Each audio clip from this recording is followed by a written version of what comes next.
From UFOs to psychic powers and government conspiracies, history is riddled with unexplained events. You can turn back now or learn the stuff they don't want you to know. A production of iHeartRadio's How Stuff Works.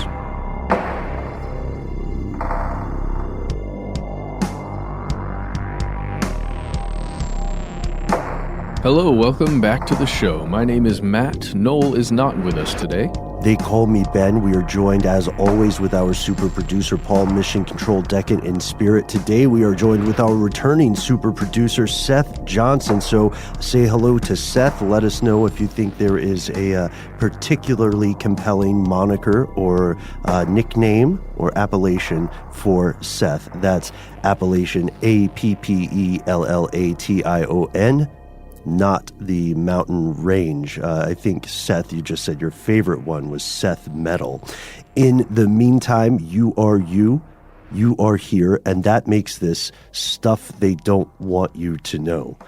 Matt, I feel like it's been forever. Been a while. You've been on an adventure. An adventure is a way to describe it. The last time I saw you, we were in Los Angeles. That's correct. Yeah. Yeah, and by the time this comes out, our episode with Mr. Dan Harmon will be out. Mm-hmm. But maybe that's something we should discuss when all three of us are in the room. Sure, yeah. We took planes to our respective destinations. You and Noel went to Atlanta, and I went to a couple other places before coming back to Atlanta. And the reality is that we are on the road and in the air pretty often. And you know, many of our fellow listeners tuning in today are part of the 1.7 million U.S. residents on a plane, like, as we speak. Yeah, there are a lot of us in the air right now, flying the skies. Yeah, and let's be honest, planes are amazing, astonishing even. It's this incredible thing that for the majority of human civilization was a wild fantasy, right? Mm-hmm. Oh, yeah, and it's, who is it? I think it's Louis C.K. who has a bit about how amazing planes are. Maybe don't listen to it anymore. I don't know what the rules are, but you can. He's got a great bit on it. It exists. But here's the thing. Sometimes traveling by plane is that amazing experience, but other times, I mean, it's at least a frustrating thing, or it can be. There are a lot of pros and cons. So if you are going to get on a plane, you know for sure you're going to get to your destination a lot faster than by any other means. If it's across a large body of water, then it's insanely faster than taking a boat. If it's across land, it's significantly faster than taking a car. But that is, of course, if everything goes well. There are some issues, like we said. Just getting through security now at this point is a bother. And also, you know, like we said, there are 1.7 million people who are going to be in the air flying. They're also at airports hanging out, and it gets really crowded. The planes themselves get really crowded. And also, you got to deal with things like weather because, let's face it, planes get delayed and sometimes even canceled because of the way moisture acts in the air. Mm-hmm. Mm-hmm. Or even lightning, right, as well. So we here at Stuff They Don't Want You to Know are no stranger to being stuck in airports. Long-time listeners, you'll recall that our current record was somewhere around 16, 18 hours in our own airport in Atlanta, Georgia. Let's also add, of course, the con that airplanes, as they are designed now, are terrible for the environment. That's just true. It's true that planes are often delayed, and while highly unlikely, planes sometimes crash.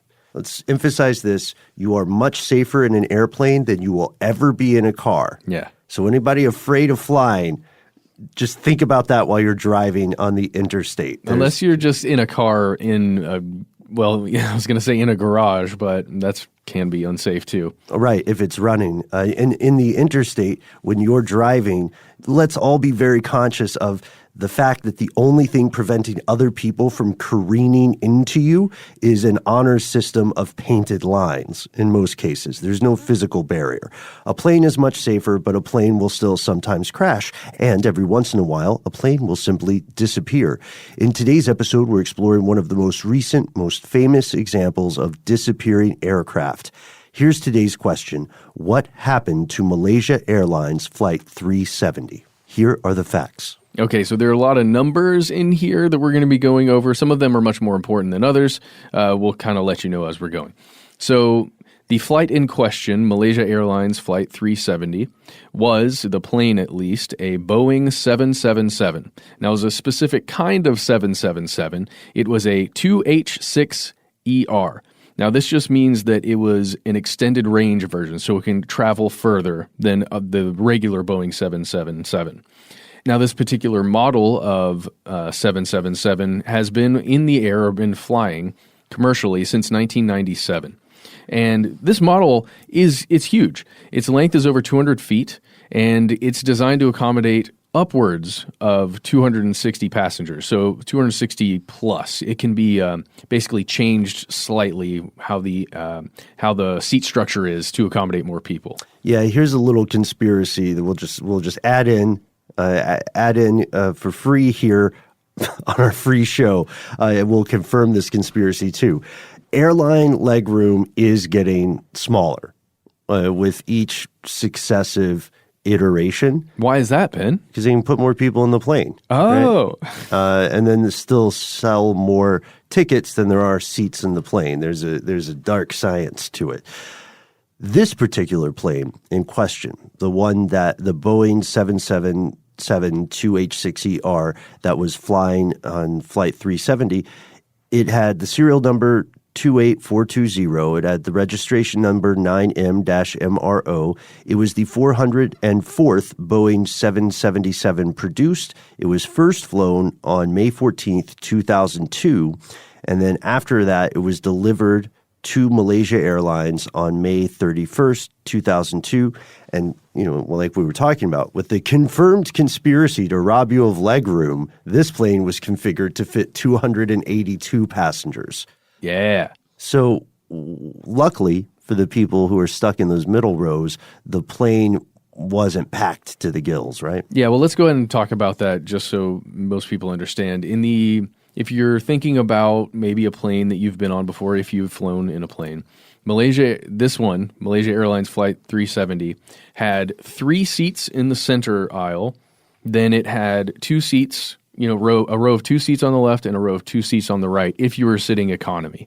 It was much more spread out and sparse if you were sitting first class or business class. Mm-hmm. And during this flight, there were 12 crew members. There were 227 passengers. 153 of those passengers were Chinese nationals, the majority. 38 passengers were Malaysian, and the rest were from a mixtape of 12 different countries. You will read different estimates of the total number of people aboard, but we'll have more on that later.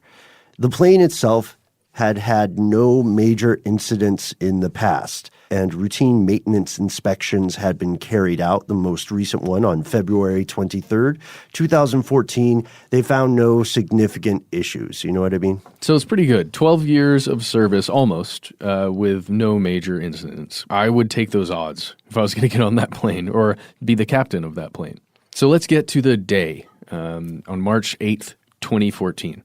So it departed from Kuala Lumpur, Malaysia, and it was headed to Beijing, China. It's really important to note here, this was a red-eye flight. This was one of those early morning, you're going to fly basically through the night and probably sleep on the plane if you're a passenger. Mm-hmm. The wheels were up at 12:35 a.m., the local time, and it should also be noted that this is the same, they're essentially flying east a little bit to Beijing from Kuala Lumpur. So they're in the same time zone. So when we're talking about times here, it's going to be the same thing. So leaves at 12:35 a.m. It's scheduled to arrive in Beijing at 6:35 a.m. Mm-hmm. And this was a routine trip. It's one of 2 daily flights the airline conducts along this route. That's pretty common with a lot of airline destinations because you can fly the plane from point A to point B and then fly it from point B to point A, so it ends up where it left, and it still has its home, its HQ, but now you have 2 flights instead of 1. This flight takes about 5 hours and 34 minutes. This consumes a ballpark of 82,000 pounds of jet fuel, which is normal. And in another routine practice, the aircraft carries 108,200 pounds of fuel, including its reserves. This gives it an overall flight time endurance. It can be in the air for 7 hours and 31 minutes.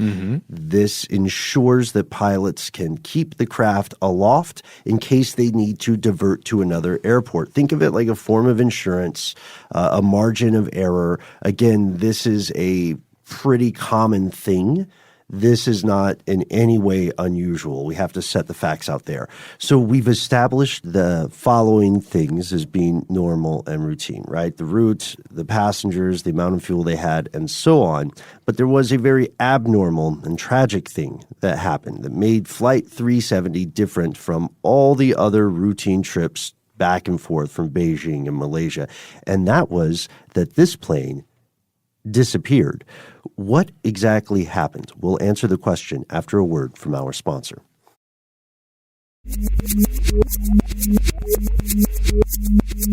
We're back. A little bit of a fake out, Matt, unfortunately. We will answer what we know about this question. Yes, the official numbers and such, times and what occurred.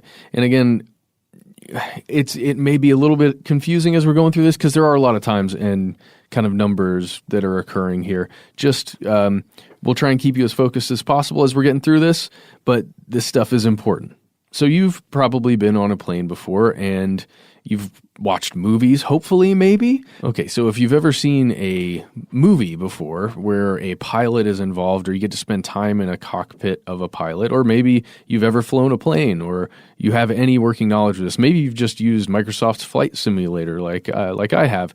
So you know that there are important transmissions that occur between air traffic control and the person who is in control of a flight, an aircraft, flying vehicle in the sky.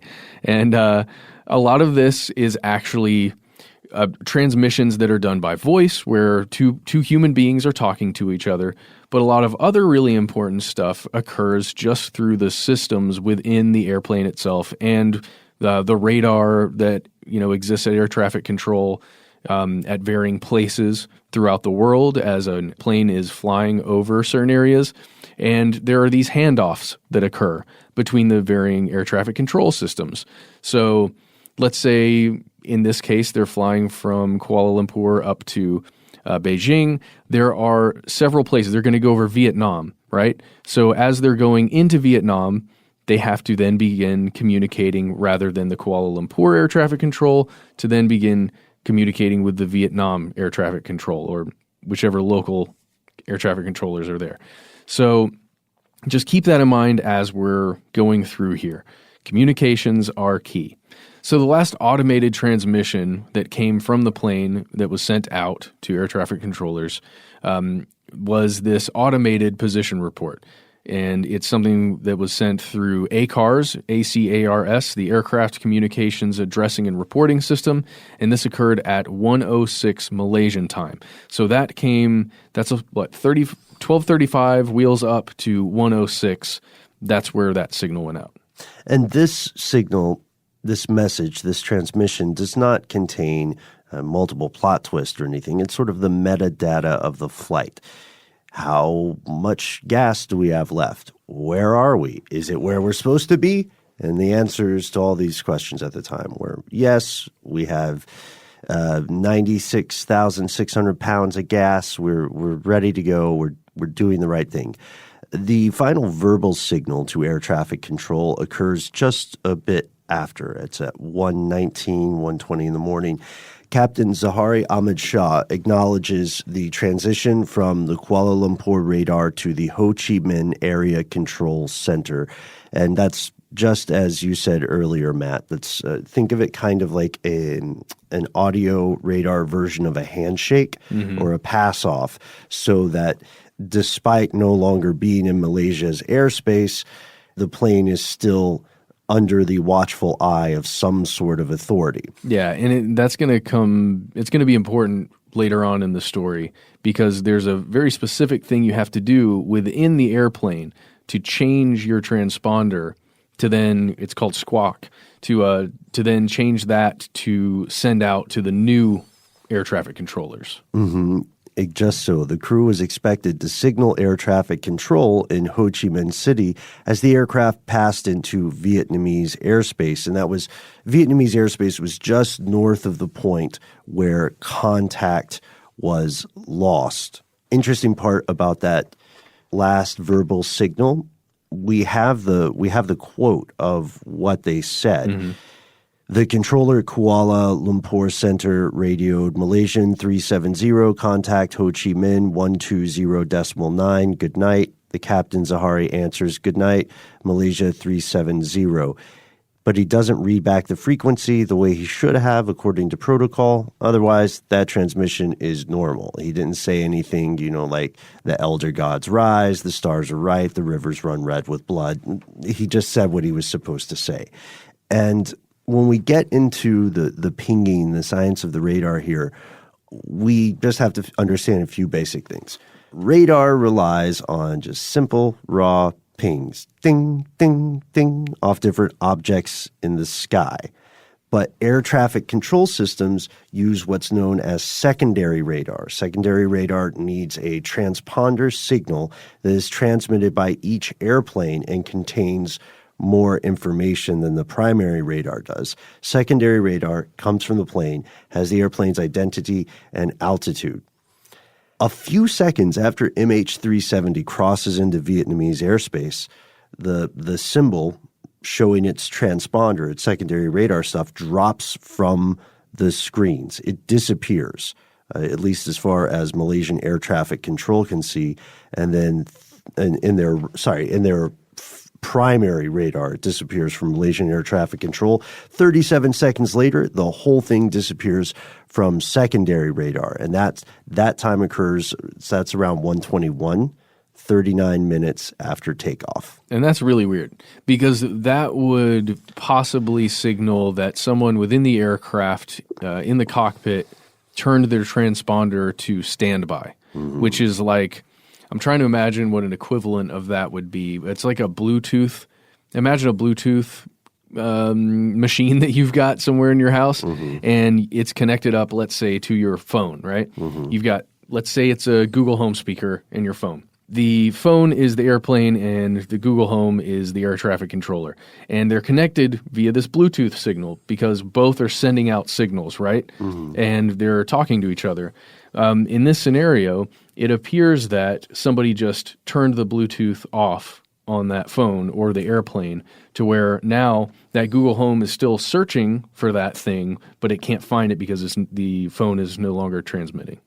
Yeah, exactly. The people in the Vietnamese control center, they know that MH370 has crossed into airspace. They've seen it disappear, and they tried to contact the aircraft through various means to no avail.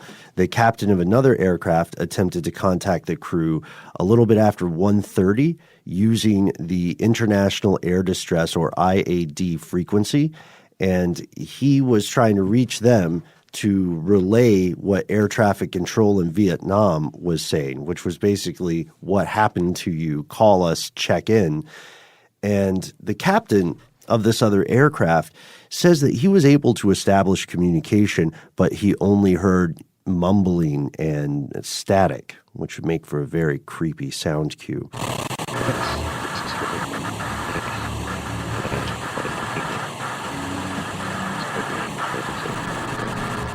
And that right there could get into something that may have occurred on that plane. Just keep that in your mind. Mumbling and static. And calls made to Flight 370's cockpit at 2:39 a.m. and 7:13 a.m. as the search is continuing and reaching fever pitch.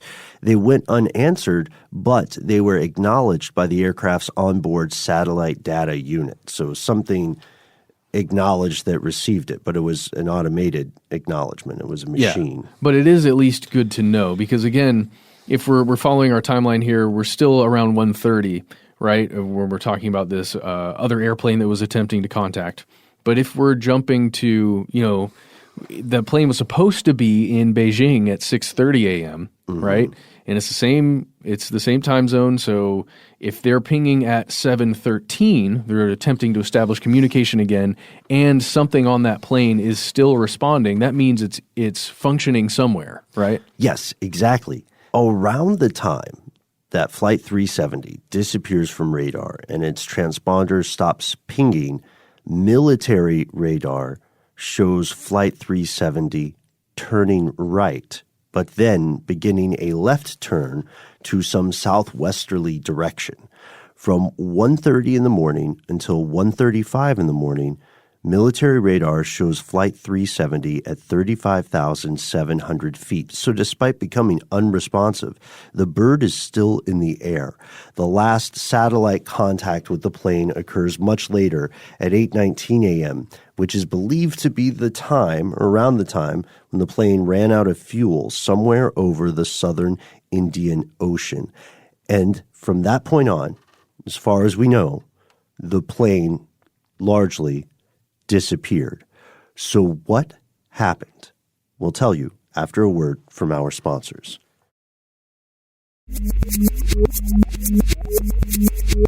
Here's where it gets crazy.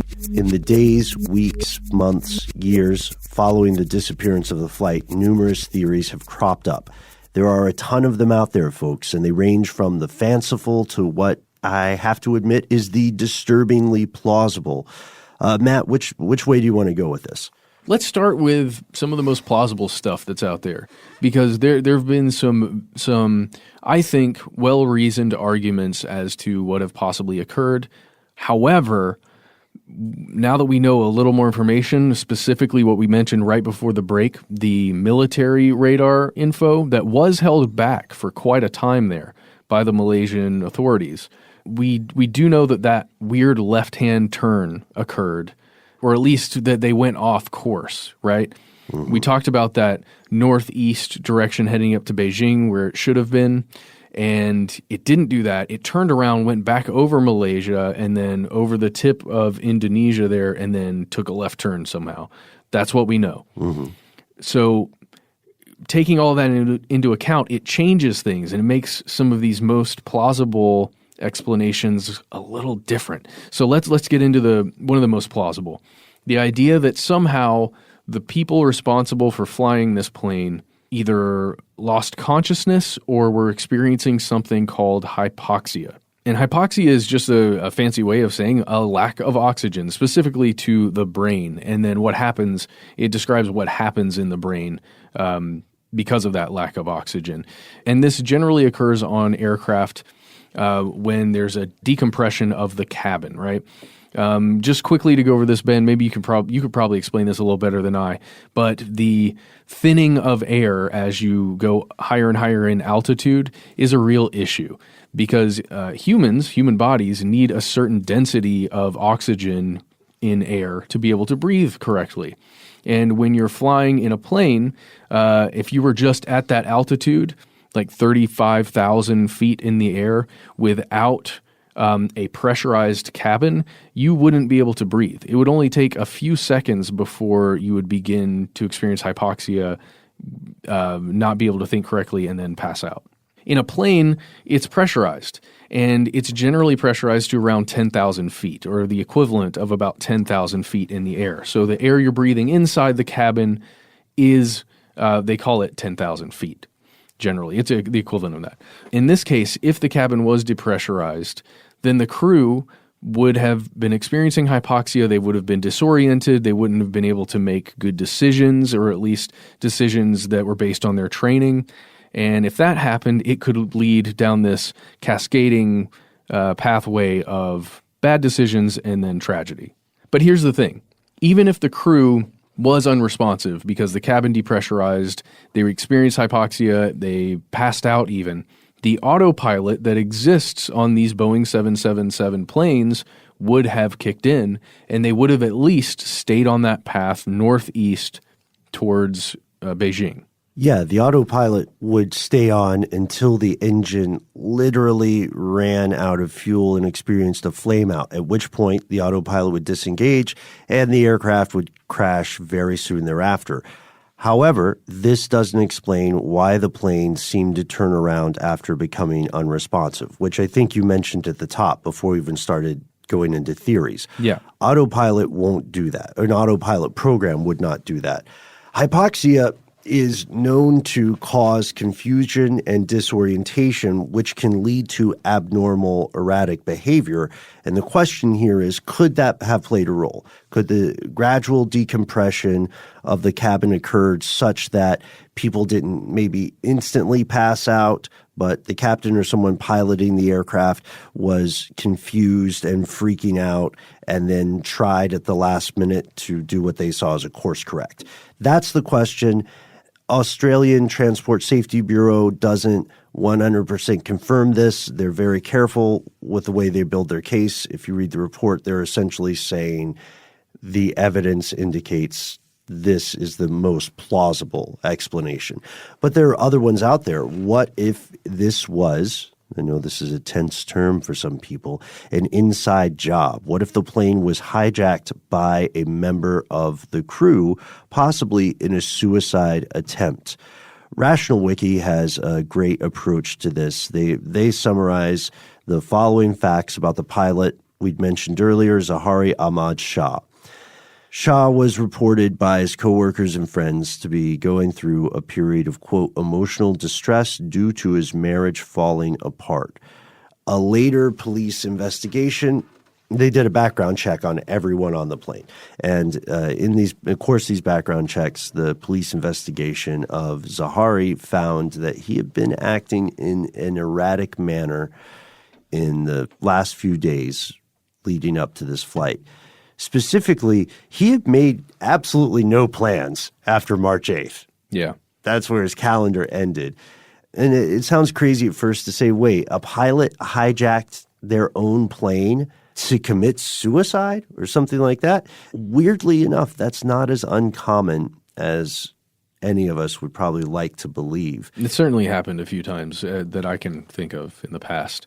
It's a weird thing to imagine somebody deciding to take their own life along with 200 plus others.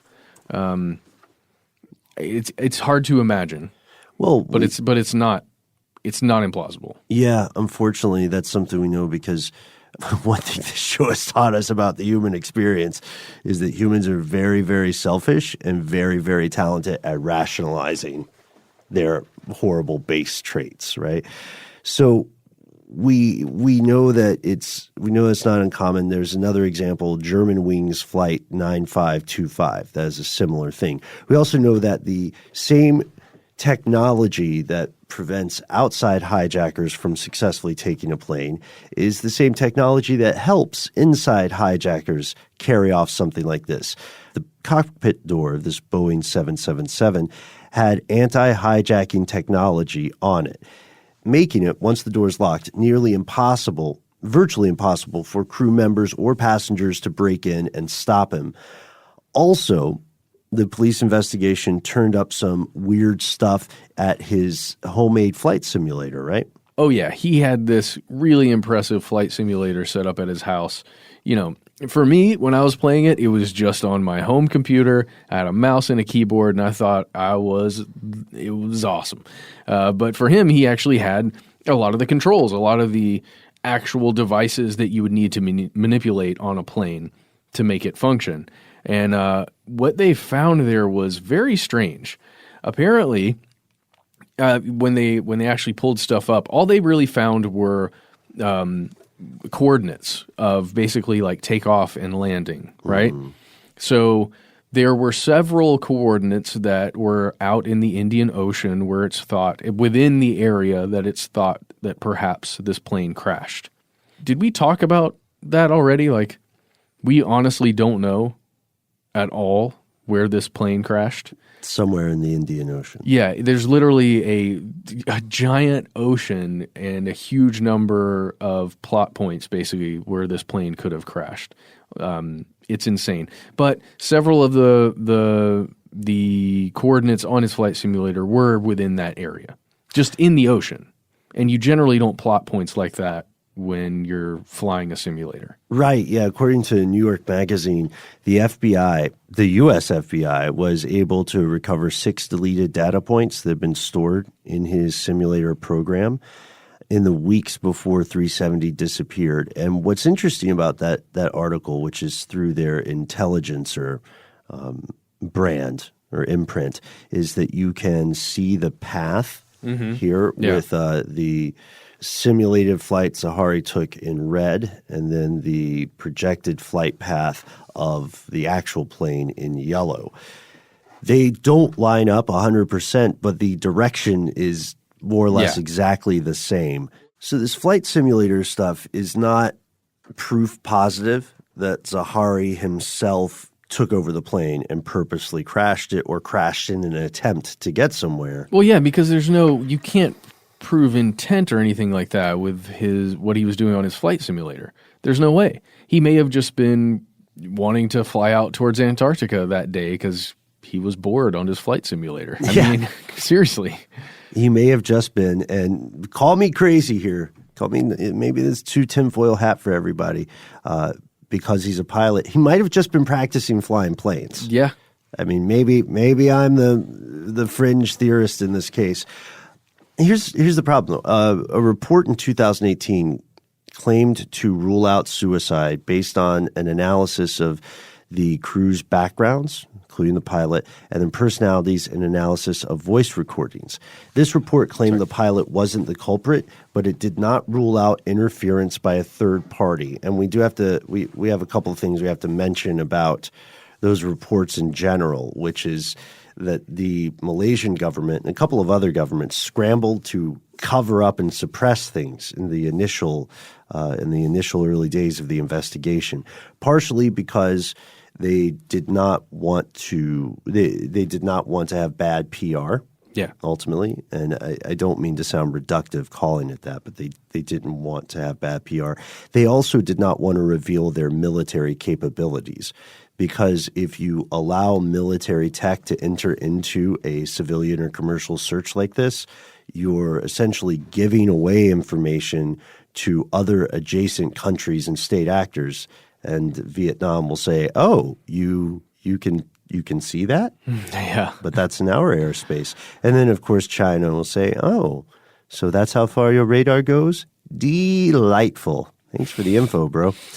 But this other report argues that, well, it doesn't argue. It does not rule out interference by a third party. And this idea of hijacking by an external party is the most commonly cited explanation. It's the one you saw in most mainstream U.S. media. The problem is there's no terror group that has taken responsibility. There are no terrorists who said, "We did this, it's us." There's that weird open letter from some group purporting to be from China, like a terror group from China, but it was ruled to be likely not actual. And background checks on all the passengers have come up relatively clean, except for some scuttlebutt about 2 Iranian passengers flying on fake German passports, I want to say. There's still no known motive for the disappearance. Fire has also been advanced as a possibility. That's true. Fires happened in the past, but until we actually find the majority of the wreckage, there's no way to know it. There are less plausible things that have been advanced. There's always an alarmist call citing jihadist. Oh, yeah. There's the possibility of a cyber attack. Oh, yeah. And that has to do with the plane's autopilot system, because after 9/11, as another way to try and prevent some kind of hijacking, Boeing installed this specific countermeasure within the autopilot so that air traffic controllers could take over, basically in remote control, fly that plane. Mm-hmm. And in 2007, Boeing had said they had installed what they call the uninterruptible autopilot.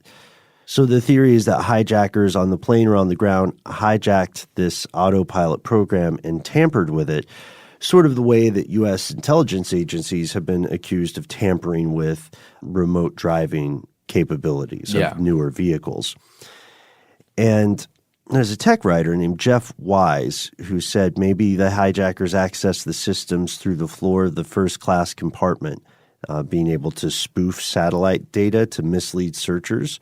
And then he said maybe they flew the plane north to Kazakhstan. But this doesn't explain nor account for dozens of other problems. One thing I think is interesting that is probably not true, there's a Delta Airlines captain named Field McConnell. His real first name is Field. And he said that there was corporate espionage at play, that Flight 370 was captured because some of the passengers on the plane were Chinese employees of an Austin-based semiconductor manufacturer named Freescale. And this is something that some of us have heard reading into 370. Captain McConnell claimed that the paint and equipment on Flight 370 were secret devices produced by Freescale that gave the plane stealth capabilities. So he's saying like it didn't wreck. Yeah. It was captured. The corporate espionage angle is pretty fascinating. You know, initially when that came out, I thought I didn't know whether there was sand to it, but I thought, okay, well, this is a collection of people who work in the same rarefied air, right? So they would be potentially high value subject matter experts to someone, but does that make them a high value target? And that's what I couldn't get past. You know? Yeah. There are easier ways to disappear people. Certainly, but the concentration of a lot of those people is, if we were gaming it out, that would be very helpful. Yeah, true. And there's another part here, which is that the plane doesn't have to have high value targets, quote unquote, aboard for it to just be shot down. And a lot of people said it was shot down. It was very popular with the right-wing contingents here in the United States. The theory is not super complex. Just says a government somewhere, possibly Malaysia, possibly the U.S., possibly China, shot plane down. So there are a lot of reasons there. Some of it was just because the plane ended up in airspace that was controlled, specifically over Ukraine. That was the thought, at least, and that it was shot down because it was perceived as a threat in controlled airspace. There's some other stuff in there about I forgot to even mention this. Did we talk about North Korea and that possible connection? That proposed connection? Yeah. It's not possible. I can't say that. It doesn't make much sense to me personally. The idea that for some reason it was flown to North Korea on purpose. Yeah, that's a Reddit theory, right? Yeah. The only strong support I saw for that theory, or the only argument for it, was there was enough fuel in the plane to make it to Pyongyang. It would have been in range. Done. That's it. Of course he went to North Korea. Yeah, that's one of those things that gets advanced as sort of I'm just asking questions, and there's nothing wrong with asking questions. Yeah. Kind of thing. Like that guy who was like, hey, maybe it was a black hole. Oh, you mean Don Lemon from CNN? Yeah, it's true. Don Lemon over at CNN asked whether a miniature black hole could have caused the wreck. The answer is probably not, Don. Probably not.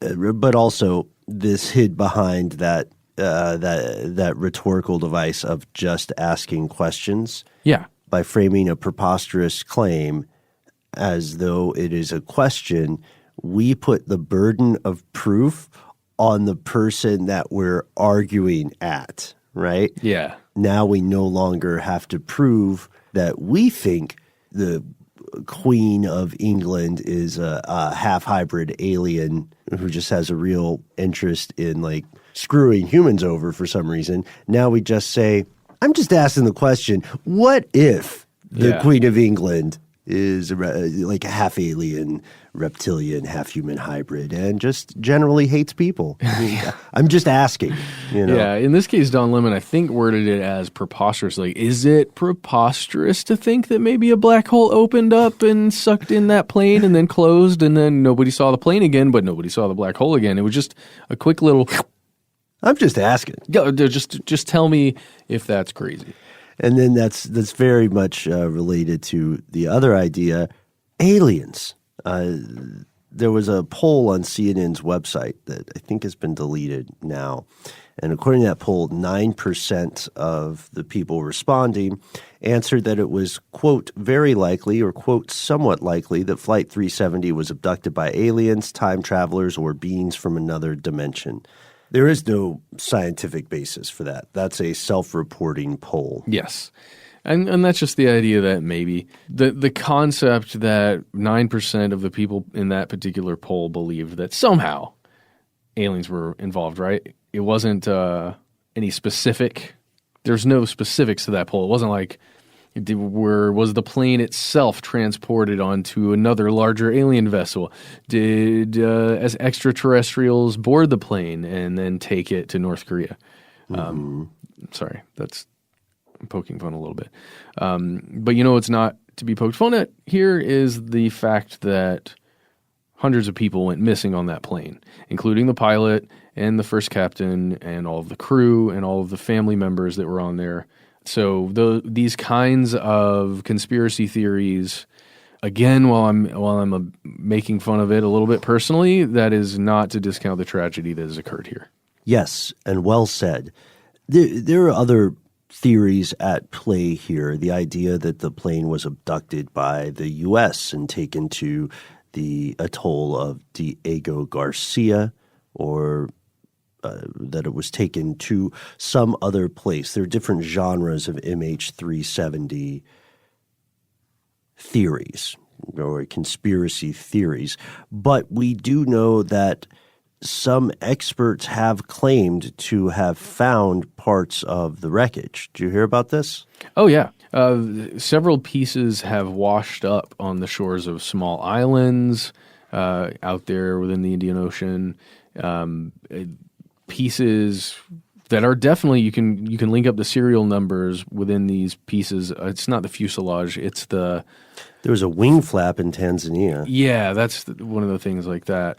You can actually match it up and say, yes, this came from this specific model and serial number. And there was a plane wing fragment in Mauritius. Yeah, there's a great article from The Atlantic called What Really Happened to Malaysia's Missing Airplane. Mm-hmm. That is written by William Langwish. That's pretty recent. It's July of 2019. Yeah, and within there, William does a great job of outlining. There's a particular man that I cannot recall his name right now, but Gibson. It is Gibson. Blaine Gibson. He's the essentially self-made Malaysia Airlines 370 hunter. I mean, really, he's been looking for pieces of debris that have washed up on shores across the world, all over. And he's also put feelers out to a lot of these smaller islands where stuff just happens to wash ashore, and then they notify him. Yeah, to continue with the examples, there was I am not an aviation expert. I do not know what a flaperon is, or a flaperon. But there was one found in Reunion Island, or on Reunion Island, 2015. That would make a total of at least three confirmed pieces. But then there are other things that have been found that are almost certainly from the missing jetliner. Madagascar, there was a cabin interior panel found in June of 2017. Engine cowling in South Africa, another interior panel on Rodriguez Island, horizontal stabilizers on Mozambique, flap track fairing on Mozambique. The stuff is out there. It's being found. One interesting conspiracy theory I heard about Gibson, which I hope was not proposed in a serious error, was that he had access to much more wreckage, but was doling it out slowly for his reputation. And Mr. Gibson, if you're listening, I do not believe that's the case. And I think people who are doing that were hopefully being satirical or trying to be edgelords online. Yeah, I would agree. At least from the writing from that article, it appears that his actions have been well-intentioned, like going to memorials to meet with family members of victims and going, traveling all over the world with people. In particular, there was a young woman whose mother, I believe, was lost in that flight. it's an interesting thing because as they're finding these pieces of wreckage that wash up on shores, dotted across the area there, the whole point is, or at least Gibson and some of the other people involved, they're trying to trace back through ocean currents where that piece of wreckage may have originated, right? Because if it was 16, however many months after the wreckage was found from the day that they know the plane went missing, you can kind of trace, just through the records of ocean currents, what possibly was the route, right? And then if you find that route, then maybe you can find the origins of where it actually went down, and you could find the rest of the plane. And then the end goal for that would be to find the black boxes, so you can actually hear what occurred inside that cockpit. And it's interesting you say that, because that would be my summation too, the importance of finding the black box. However, that's not what the author from The Atlantic ends up proposing, because now we're several years past the event. People in Australia have done all the research they could. The government of China is censoring news that might – the government of China just wants to move on, right? Mm-hmm. The government of Malaysia wishes that, of course, this never happened. They want it to go away. And while people are still finding pieces, and Gibson being one of the main sources of those pieces, you would think that the government of Malaysia would be more happy about it, right? But unfortunately, that does not seem to be the case. They want to walk away from this because it made them look bad. It made them look a little incompetent. They weren't following protocol. They were doing cover-ups pretty much immediately. And so to the Atlantic author, I guess the best way to sum it up is to take an excerpt from their earlier piece in July of 2019. They say, quote, "The important answers probably don't lie in the ocean but on land in Malaysia. That should be the focus moving forward. Unless they are as incompetent as the Air Force and air traffic control, the Malaysian police know more than they have dared to say. The riddle may not be deep. That is the frustration here. The answers may well lie close at hand, but they are more difficult to retrieve than any black box. If Blaine Gibson wants a real adventure, he might spend a year poking around Kuala Lumpur." I don't know. What do you think of that, Matt? It's weird to put it on Blaine Gibson like that because I think what he's doing is separate from what the writer is talking about. The writer's talking about corruption, right? And an investigation into that corruption. What Blaine is doing is literally trying to find pieces and then trace back, working with Australia and a couple other places to trace back to the originating point to find that black box. Mm-hmm. So I don't know. To make an equivalency out of those, I don't know. Doesn't make sense to me. I'm not doing that. No, that's what I'm saying. It doesn't make sense to me, but I see what the author is saying in the same right, that the way it was obfuscated by the Malaysian military and some of those, groups, at least initially, mm-hmm. It does lead you down the path of they know something more than they're saying, because they certainly did before it was leaked. And now the question is, did they reveal all the stuff they knew at the time? Or are they, for some reason, holding back information? And if so, what is that information? And why? Why? What is the motivation? It goes down to information and motivation. And this is close to where today's episode ends. We do not have all the answers. There are pages and pages written about the event, but what we can conclude is that it does clearly seem to have wrecked.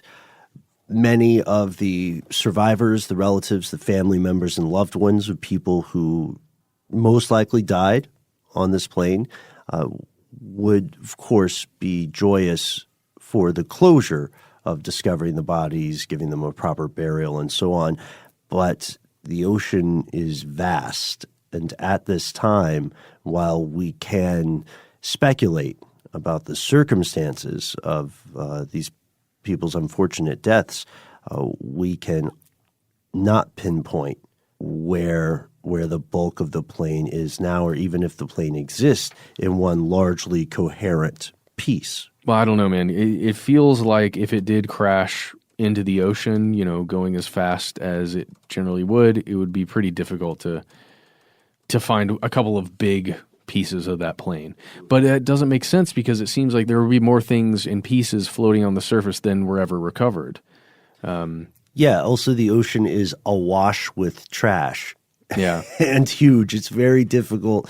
It's very, our species is very good at losing things. It's very difficult to find missing planes. I know that seems counterintuitive because planes are big, right? Yeah.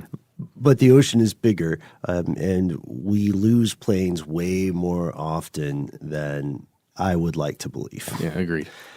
And this leads us to something that you have been thinking of off air, right? Occam's razor.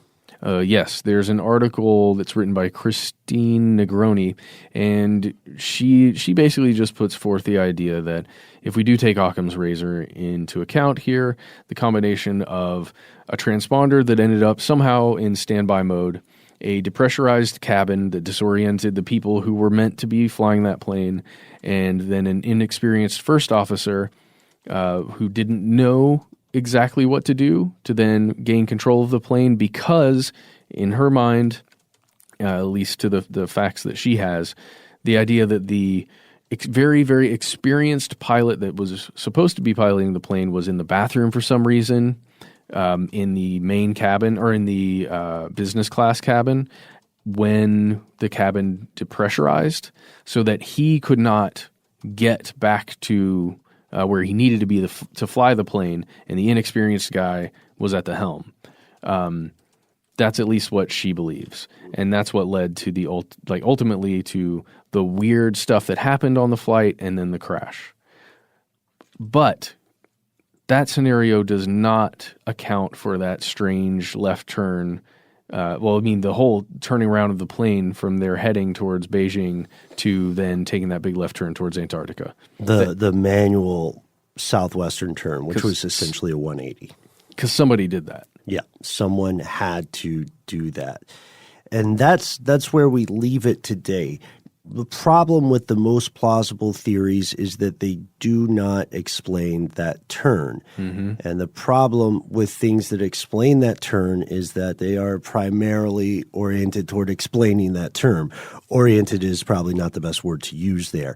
However, we do know that at least pieces of the plane have been separated from the plane entire.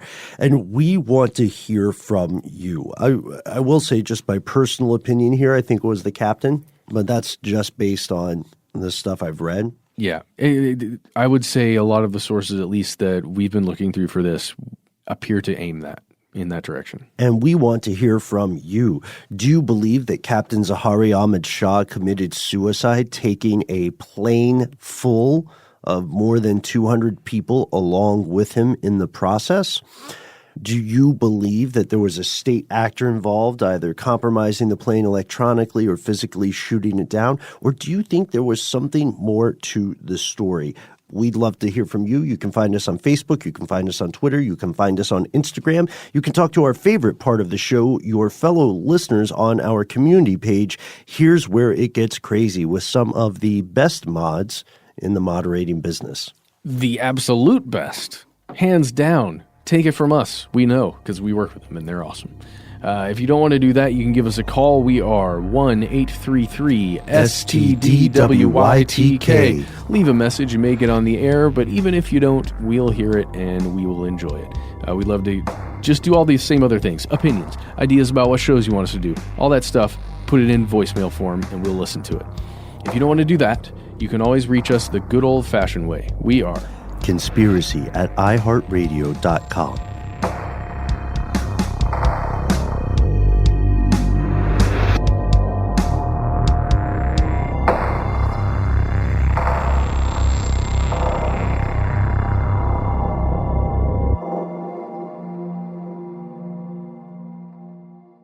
Stuff They Don't Want You to Know is a production of iHeartRadio's How Stuff Works. For more podcasts from iHeartRadio, visit the iHeartRadio app, Apple Podcasts, or wherever you listen to your favorite shows.